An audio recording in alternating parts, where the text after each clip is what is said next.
I'm Kaluven, and I'd like to introduce you to this new mini-series-y segmenty thing where we take a quick look at some of the studios that have brought us the games we know and love.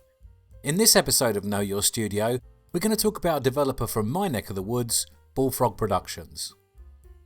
This story starts in 1982 when Peter Molyneux first met Les Edgar. They would go into business together and form Taurus Software, which aimed to develop business software for the Commodore 64. Sometime later, Peter received a call out of the blue from Commodore Europe, offering him several Amiga systems and a space at a trade show in Germany. He used this opportunity to show off his software, winning Product of the Year and securing enough sales to continue to fund the company.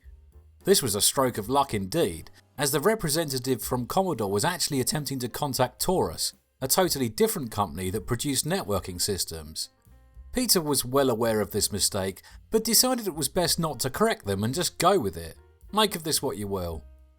Moving forward a year or so, a friend of Peter's asked him to convert Druid 2 from Commodore 64 to Amiga.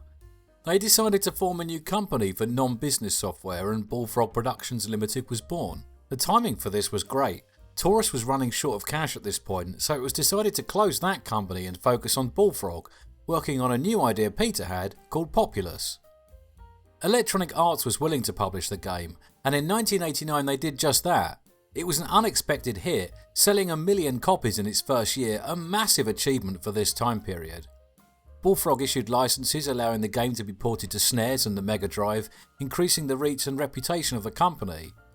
It had grown now to some 20 employees and they moved to a new premises in Guildford, Surrey, and they released a couple of follow-ups to Populous, both of which would be big hits.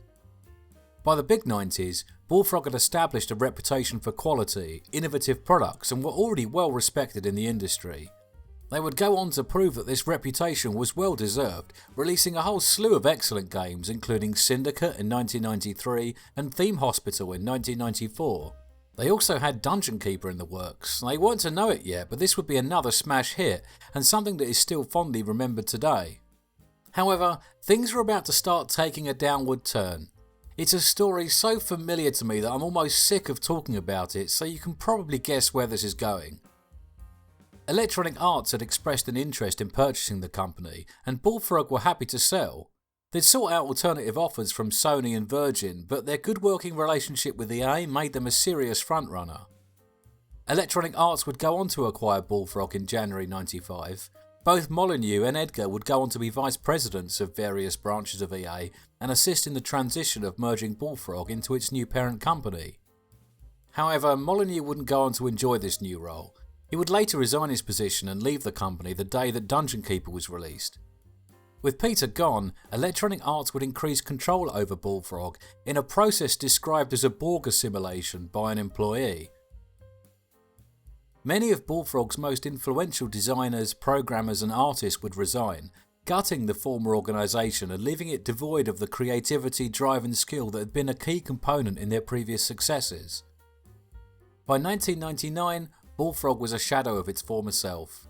They would continue to produce new games such as Theme Park World and Dungeon Keeper 2, but these titles were mostly developed by ex-Mindscape employees who were brought in wholesale to replace all of the losses.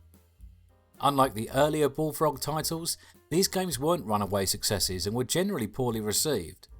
There were plans for a third Dungeon Keeper game which did enter production, but EA decided to scrap this and focus on movie tie-ins instead. Fast forward to 2001, and EA would release the last game under the brand, yet another version of Theme Park to a wholly disinterested audience. Bullfrog's fall from grace is a really tragic story. They weren't just big dreamers, they had the talent to actually back up their ideas, and their acquisition and termination was a real loss to the gaming world. Most studios would struggle to release a single impactful game throughout their entire existence, but Bullfrog brought us 5 or 6. 2001's Theme Park Incorporated might have been the last we heard from Bullfrog, but it would not be the last we heard of Peter Molyneux. He would go on to have a long and storied career in the video gaming industry, and his time after Bullfrog is probably even more dramatic than his time within it. But that, as they say, is a story for another day.